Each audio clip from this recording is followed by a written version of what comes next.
wabarakatuh. Perkenalkan, nama saya Nur Asdarina dengan NIM 24101022. Baik, pada video ini akan menjelaskan tentang referensi dan inferensi. Baik, saya akan menjelaskan tentang referensi.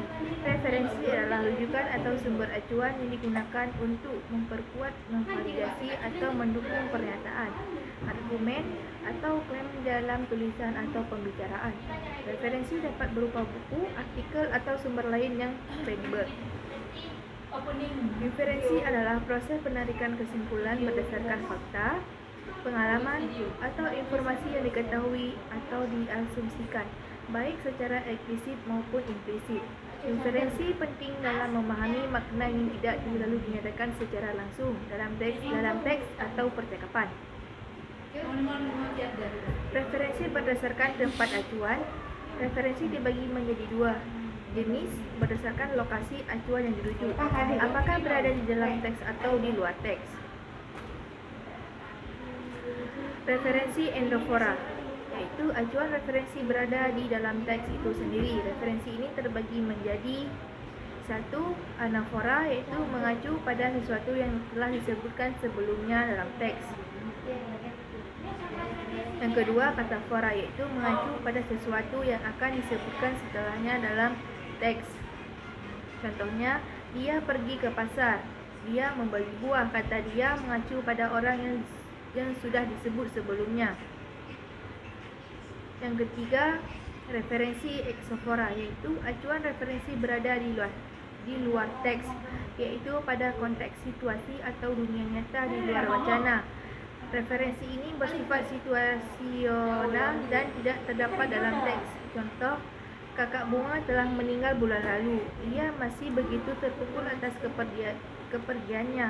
Kata kakak Bunga mengacu pada seseorang yang diketahui dalam konteks situasi, bukan dalam teks. Dua, referensi berdasarkan satuan lingual. Menurut Halliday dan Hasan, referensi berdasarkan tipe satuan lingual dibagi menjadi tiga jenis utama. Yang pertama, referensi persona, yaitu mengacu pada orang yang terlibat dalam komunikasi. Direalisasikan melalui pronomina persona, yaitu kata ganti orang, seperti saya, kamu, dia, mereka, baik dalam bentuk tunggal maupun jamak. Referensi persona menegaskan topik pembicaraan atau fokus pada orang tertentu dalam teks. Contohnya, saya pergi ke sekolah. Kata saya adalah referensi persona. Referensi demonstratif, yaitu mengacu pada sesuatu dengan menggunakan kata tuju atau penunjuk yang bisa berupa pronomina, penunjuk tempat, yaitu ini, itu, sini, situ, sana, waktu, yaitu sekarang, tadi, nanti, atau hal-hal lain yang menunjuk secara eksplisit pada objek atau lokasi tertentu. Contoh, ini adalah buku saya. Kata ini adalah referensi demonstratif yang menunjuk pada benda yang dekat dengan pembicara. Referensi komparatif mengacu pada perbandingan antara satu hal dengan hal lain, menggunakan kata-kata seperti lebih, kurang, sama, atau bentuk perbandingan lainnya. Referensi ini menunjukkan hubungan perbandingan antar elemen dalam teks. Contoh, dia lebih tinggi dari saya. Kata lebih menunjukkan referensi komparatif. Jenis-jenis inferensi yang umum dikenal meliputi beberapa kategori utama berdasarkan cara penarikan kesimpulan dan jumlah premis yang digunakan. Jenis-jenis inferensi berdasarkan cara penarikan kesimpulan. Inferensi deduktif, penarikan kesimpulan yang logis dan pasti dari premis umum ke premis khusus. Kesimpulan yang dihasilkan bersifat valid jika premisnya benar. Contoh, semua manusia mortal. A adalah manusia, maka A mortal. Inferensi induktif, yaitu penarikan kesimpulan umum khusus atau sejumlah data khusus.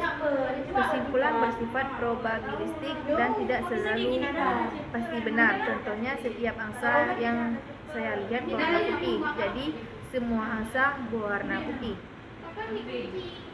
Inferensi abduktif, yaitu penarikan kesimpulan terbaik atau paling masuk akal berdasarkan bukti yang ada, meskipun tidak pasti benar. Ini adalah inferensi untuk mencari penjelasan paling mungkin. Contoh, trotoar basah dan ada tetesan air di mobil. Kemungkinan besar baru saja hujan. Inferensi statistik yaitu penarikan kesimpulan berdasarkan data statistik dan analisis numerik. Sering digunakan dalam penelitian kuantitatif. Contoh, dari 100 orang 80% menyukai produk X, maka mayoritas orang cenderung menyukai produk X. Inferensi temporal yaitu penarikan kesimpulan berdasarkan urutan waktu atau perubahan yang terjadi dari waktu ke waktu. Contoh, suhu turun setiap malam selama seminggu, maka musim gugur telah dimulai. Jenis inferensi berdasarkan jumlah premis. Inferensi langsung, penarikan kesimpulan langsung dari satu premis tanpa perantara. Contoh, dari premis semua burung bisa terbang, langsung disimpulkan burung merpati bisa terbang. Inferensi mediasi, penarikan kesimpulan dari dua atau lebih premis yang saling terkait secara logis menggunakan istilah tengah atau proposisi kedua. Contoh, premis 1, semua manusia mortal. Contoh, premis 2, Socrates adalah manusia. Kesimpulan, Socrates mortal. Baik, cuma itu saja yang dapat saya sampaikan. Lebih dan kurang saya minta maaf. Assalamualaikum warahmatullahi wabarakatuh.